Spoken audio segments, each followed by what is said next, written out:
रहस्य, चमत्कार, सतयुग, कलयुग, भगवान श्री राम, यहाँ हर नाम की चर्चा है। कोई से चमत्कार बता रहा है तो कोई रहस्य।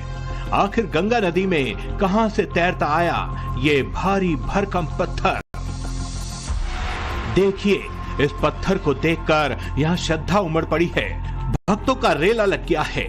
इस शिला पर भगवान हनुमान की तस्वीर वाला लाल कपड़ा बांधा गया है, तिलक लगाया जा रहा है और इसे प्रभु श्री राम का चमत्कार बताया जा रहा है। वो भाग्यशाली जो हमारे गाजीपुर में हमारे पत्थर तैरते हुए देखे, हम लोग बहुत भाग्यशाली हैं। वाकई जिस किसी ने भी ये खबर सुनी वो इस अजूबे पत्थर के दर्शन के लिए पहुंच गया। गाजीपुर में गंगा किनारे आस्था का मेला लगा है। जिसे खबर मिल रही है वो यहाँ पहुंच रहा है। सबके मन में बस यही सवाल है कि आखिर इस पत्थर में ऐसा क्या है कि ये पानी में डूब नहीं रहा।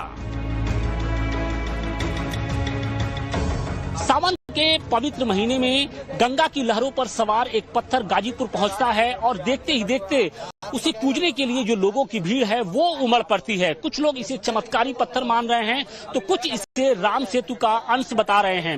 लेकिन सवाल इसी बात का है कि जब किसी नदी में एक छोटा सा पत्थर डूब जाता है तो एक भारी भरकम जो एक बड़ा पत्थर है वो कैसे तैर रहा है। अब सवाल इसी बात का है कि इस पत्थर का रहस्य क्या है। क्या इसके पीछे कोई आस्था या चमत्कार है या फिर इसका कोई दूसरा वैज्ञानिक पहलू भी है।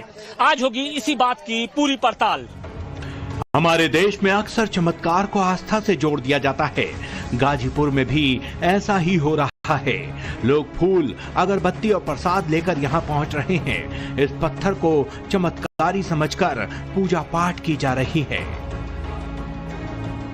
आप देखिए कि कितनी संख्या में जो महिलाएं हैं, जो लोग हैं, वो इस पत्थर को पूजने के लिए, दर्शन करने के लिए वो लगातार यहाँ पर पहुँच रहे हैं। क्या नाम है? आइए इधर आइए। नेहा जायसवाल। पत्थर को देखने आई है? जी जी। पत्थर के बारे में क्या सुना आपने? हमने सुना कि बहुत मतलब बह नहीं रहा, तैर रहा है। विश्वास हो रहा था कि आखिर ये इतना भारी भरकम पत्थर गंगा की ऊपरी सतह पर कैसे तैर सकता है? नहीं, हम इसको राम सेतु के पत्थर से जोड़ कर देखते हैं। हमारी आस्था पूरी है कि राम सेतु से संबंधित पत्थर है। हमको अनुभव मिल गया कि नहीं, इसमें कुछ है शक्ति, दिव्य शक्ति है। दिव्य शक्ति है। तो ये भगवान राम का वो राम सेतु वाला तो पत्थर नहीं है। आप लोग क्या? हाँ, तो वही राम सेतु वाला पत्थर लग रहा है। कोई इसे राम सेतु का पत्थर होने का दावा कर रहा है तो किसी को इसमें दैवीय शक्ति दिख रही है। लेकिन इसकी सच्चाई क्या है, उसकी साइंटिफिक पड़ताल करने टाइम्स नाउ नवभारत की टीम ग्राउंड जीरो पर पहुंची है। हम आपको वो रिपोर्ट दिखाने की कोशिश करेंगे जिसमें 16 आना सिर्फ फैक्ट वाली बात होंगी। हमारा मकसद ना तो अंधविश्वास को बढ़ावा देना है और ना ही किसी की आस्था को ठेस पहुंचाना। 18 जुलाई को यह पत्थर पानी में बहता हुआ किनारे की तरफ आया था। गंगा में नाव चलाने वाले नाविकों ने सबसे पहले इसे देखा तो उन्हें कुछ समझ नहीं आया। फिर पत्थर को गहरे पानी में ले जाया गया, लेकिन जब वो तब भी नहीं डूबा तो इसे एक नाविक किनारे तक ले आया और उसके बाद इस पत्थर की चर्चा बहुत तेजी से फैल गई। देखिए, ये हम इस पत्थर का लाइव टेस्ट कर रहे हैं और अब इसको चेक करने के लिए ले जा रहे हैं कि देखिए गहराई वहां पर कम से कम 7 से 8 फीट है और ये जो शख्स है वो इस पत्थर को लेकर आगे ढकेलते हैं और देखिए कि किस तरीके से पत्थर आगे भी तैर रहा है।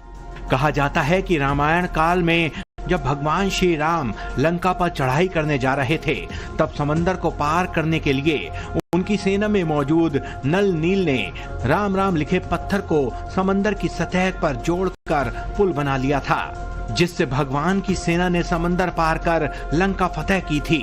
वो त्रेता युग की बात थी और अब कलयुग चल रहा है। लेकिन ये जो पत्थर दिख रहा है उसके स्वभाव की चर्चा उस वक्त के पत्थर से ही जोड़कर हो रही है। इतना तो क्लियर हो गया कि ये चमत्कारी पत्थर ना तो हल्का है और ना तो इसके खोखला होने का दावा किया जा सकता है। तो फिर ऐसा क्या है कि ये पानी में डूब नहीं रहा? पहली बार आपने इस पत्थर को कब देखा और क्या लगा कि नहीं ये तैरने वाला पत्थर है? हम घाट पे गए कल और परसों सुबह 8 बजे, करीब 7:30-8 बजे गए तो वहाँ पत्थर किनारे साइड में लगा था ऊपर। तो कुछ लोग कह रहे थे कि ये डूब नहीं रहा पत्थर। देखें कि इतना बड़ा पत्थर ही वो कैसे रहा है। हाँ, तब इसको हम पानी में कराए। 5-6 आदमी मिलकर पानी में कराएं, उसके बाद हम देखें कि उग रहा है, तब इसको उधर से हम घाट पे लेके आए यहाँ। बहरहाल गाजीपुर का ददरी घाट खबरों में छाया हुआ है। जिनके मन में आस्था है वो भी, और जो साइंस को मानते हैं वो भी, हर कोई इस अनोखे पत्थर को देखने पहुंच रहा है। जहां ये पत्थर तैरता हुआ दिखाई दे रहा है, हो सकता है लोगों के मन में ये सवाल उठ रहा हो कि शायद ये ऐसा जोन होगा जहां ग्रेविटेशनल फोर्स का असर कम है। तो इस शंका को भी दूर करने के लिए मौके पर पहुंचे हमारे संवाददाता ने प्रैक्टिकल करके दिखाया। ये जो पत्थर अगर मैं आपको दिखाने की कोशिश करूं तो इसका जो वजन है बमुश्किल से 200 से 250 ग्राम होगा। लेकिन उस पत्थर की अगर बात करें, चमत्कारी पत्थर की, तो उसका वजन लगभग 2 से 2.5 कुंटल के आसपास बताया जा रहा है। लेकिन अगर इस पत्थर को मैं इस नदी के अंदर यानी गंगा नदी के अंदर डालूं तो उसका क्या हाल होगा, वो भी मैं आपको करके दिखाने की कोशिश कर रहा हूं। देखिए, जैसे ही मैंने ये पत्थर डाला, ये पूरी तरीके से ये पत्थर डूब गया है और कहीं भी इसका अता पता नहीं दिखाई पड़ रहा है।